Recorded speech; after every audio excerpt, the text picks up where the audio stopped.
السلام عليكم ورحمة الله وبركاته. حبايبي طلاب بريب 1، أهلا وسهلا بكم with you Mr. Mohamed النادي. Today إن شاء الله we'll complete algebra and statistics. Unit 2 lesson 9 factorization by defining the highest common factor. تعالى يا حبايبي نفتكر واحدة واحدة الأول قبل ما نبدأ إزاي نعمل factorization.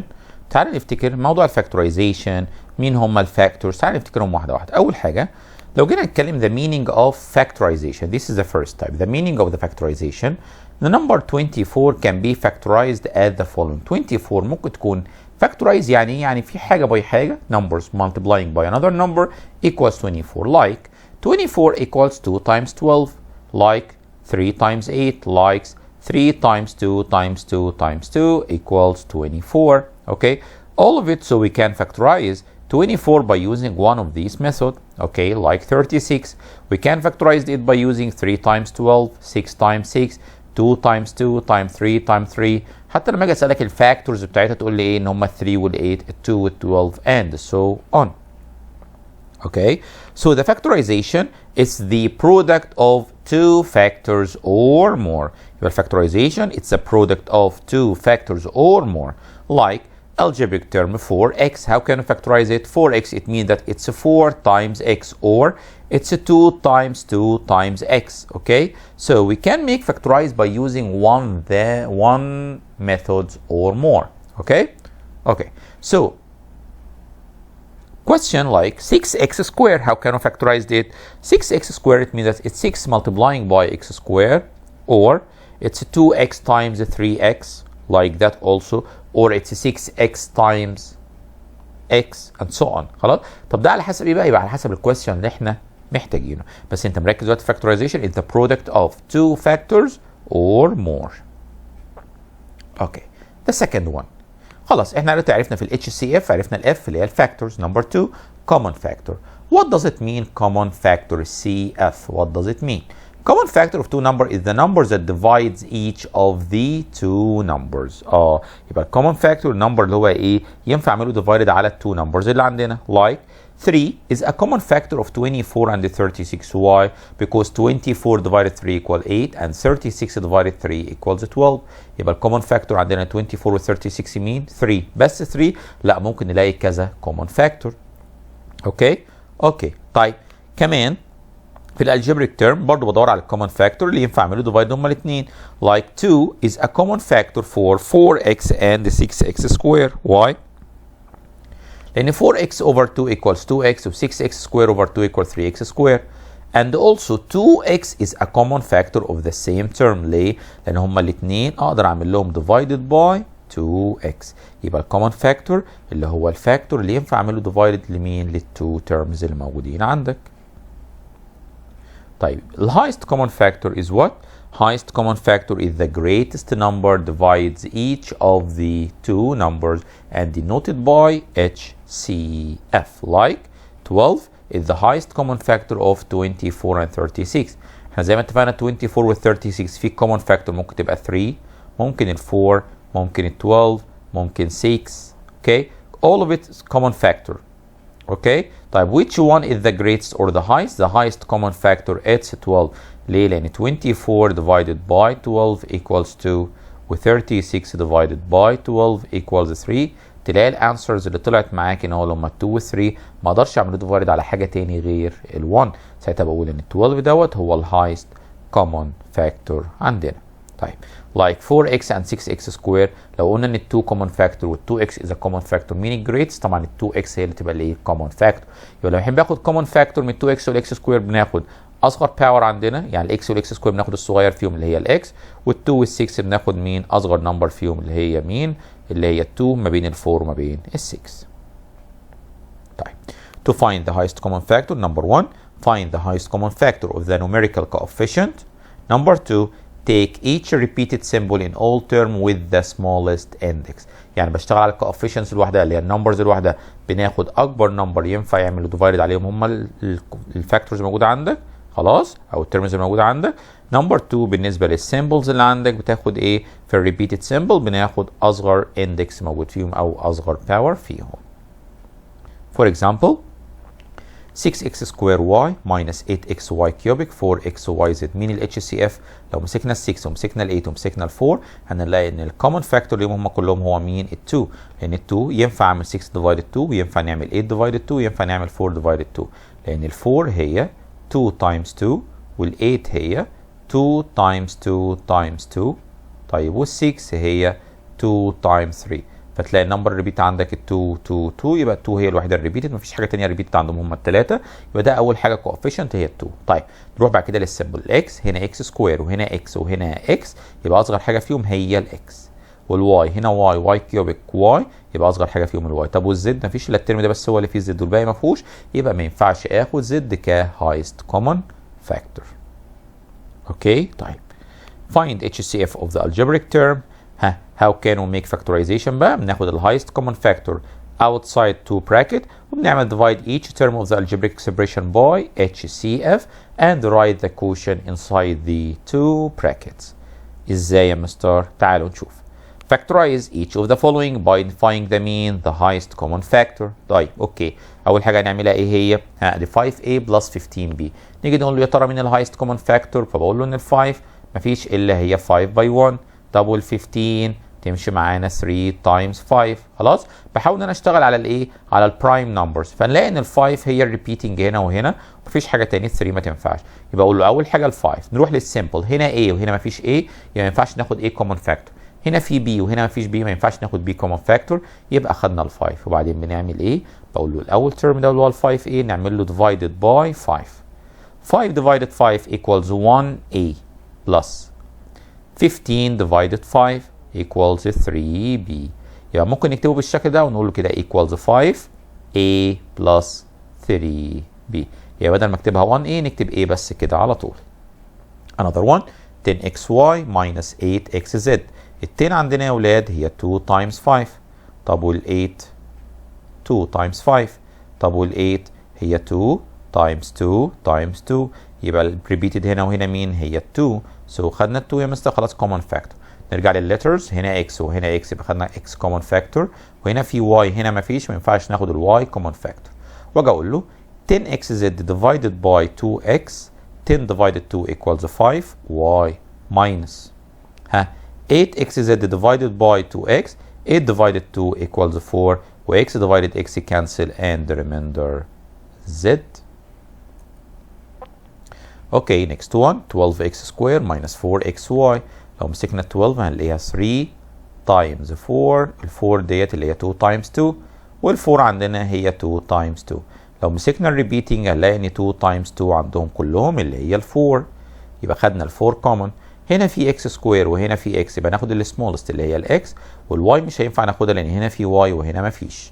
open bracket ونبدا نعمل ايه؟ نعمل divide. يبقى هنعمل ده divided by 4x وهنعمل ده كمان divided by 4x. والانسر put it inside the bracket. 12 divided 4 equal 3 و x squared divided x it will be 1x minus 4 divided 4 it's 1 و x cancel with x and here y. Next question 21 و 7 و 35 هنلاقي ان في 7. طيب ال A اصغر حاجه فيهم ال A square وال B اصغر حاجه فيهم مين؟ B square. open bracket. يلا نعمل ده divided by 7 يبقى remainder 3 a cubic divided a square remainder a minus طبعا ال b square و b square cancel.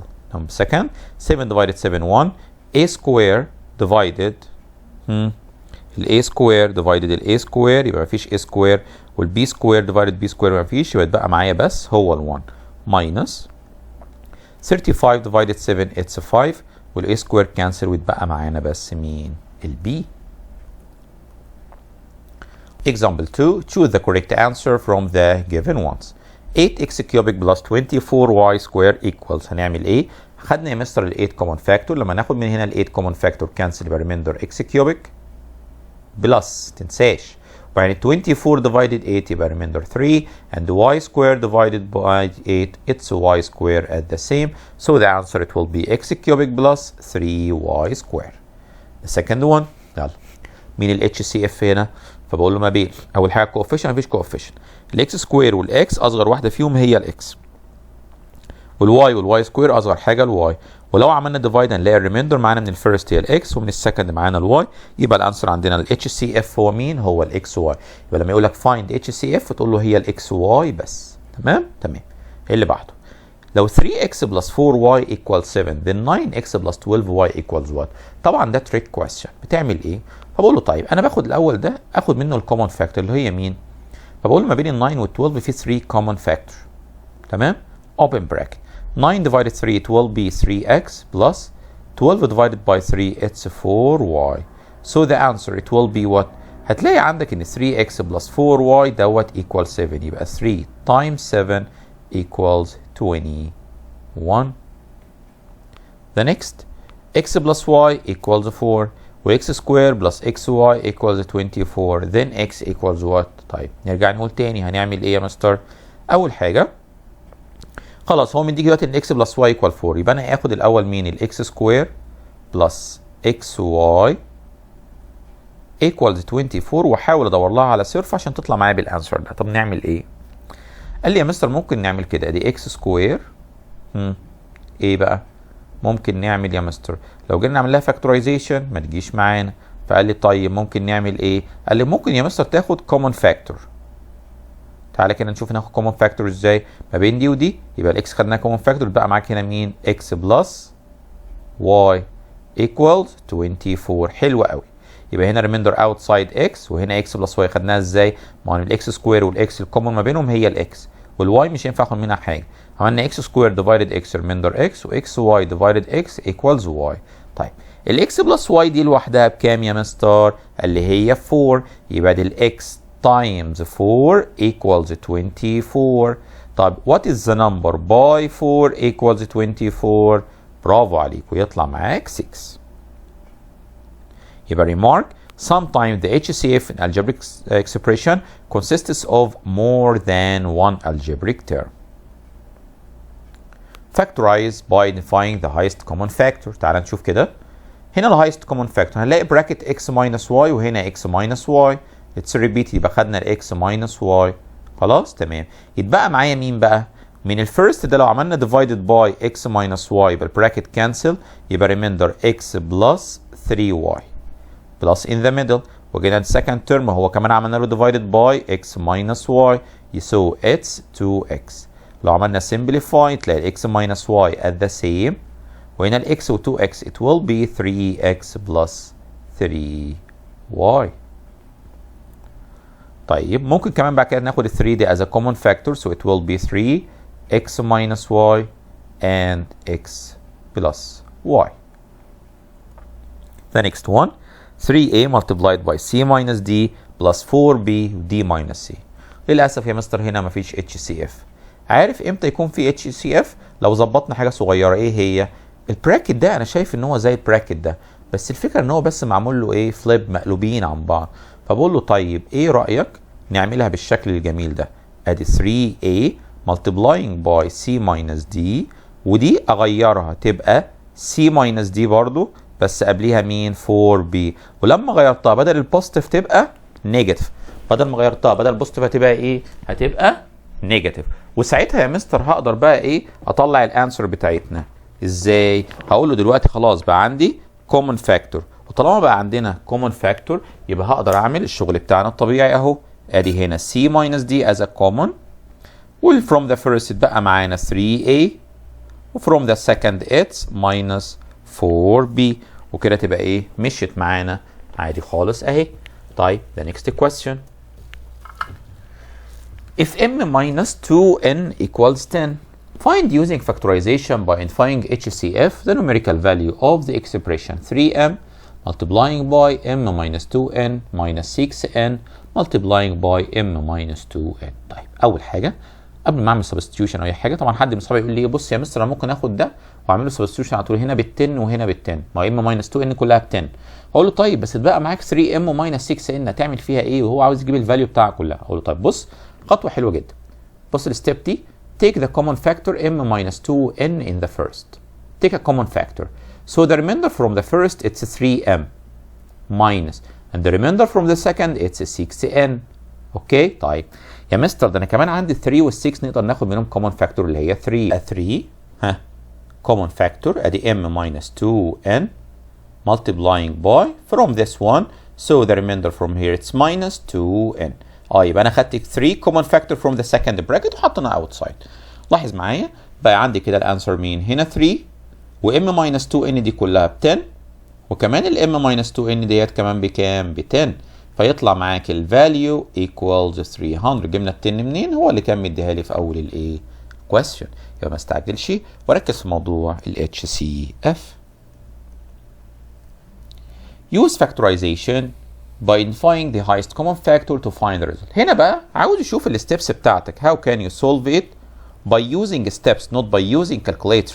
اوكي طيب نعملها ازاي؟ سهله خالص. بص يا مستر كده equal ما بين ال 57 و 57 is a common factor open bracket. From here the remainder it's 43 minus and from here it's 33. So the answer it will be 57 multiplying by 43 minus 33 it's 10. So 57 times 10 equals 570. طب واحد يا مستر استخدم كالكوليتور طلع الانسر ده بس ياخد الفول مارك؟ لا طبعا لازم يشوف الستيب دي في الامتحان. اوكي next one 153 square minus 153 times 53. هناخد مين as a common؟ هقول له كده 153 as a common open bracket. From the first we have 153 minus from the second it's 53 only. So when we do subtraction between them, so it's 153 times by 100. So the answer it will be 15300. The other one 4 10 square plus 24 times 10 minus 28 times 10. So from all of it, from the first ممكن ناخد ال 4 as a common و 24 و 28 ممكن هما كلهم ناخد منهم 4 لان 24 موجوده في تيبل 4 اللي هي 4 by 6 و 28 برضه موجوده في تيبل 4. تمام؟ يبقى ناخد منهم 4 common factor. كمان هنا في 10 سكوير وهنا 10 وهنا 10 يبقى كمان هناخد مين ال 10 as a common factor open bracket. From the first لو خدنا ال 4 so the remainder it's only 110 plus 24 divided by 4 it's 6 وخلاص ال 10 مش تيجي معانا minus 28 divided 4 it's 7 وال 10 خلاص مش معانا so it will be 4 times 10 it's 40 times 10 plus 6 minus 7 it will be كام يا مستر equals 9. ليه؟ 10 plus 6 16 minus 7 تطلع معانا كام؟ برافو عليك وتطلع معانا 9. So 40 multiplying by 9 so the answer it will be 360. وكده نكون حبايبي خلصنا فيديو النهارده. Thanks a lot for your good listening. See you إن شاء الله in the new video. السلام عليكم ورحمة الله وبركاته.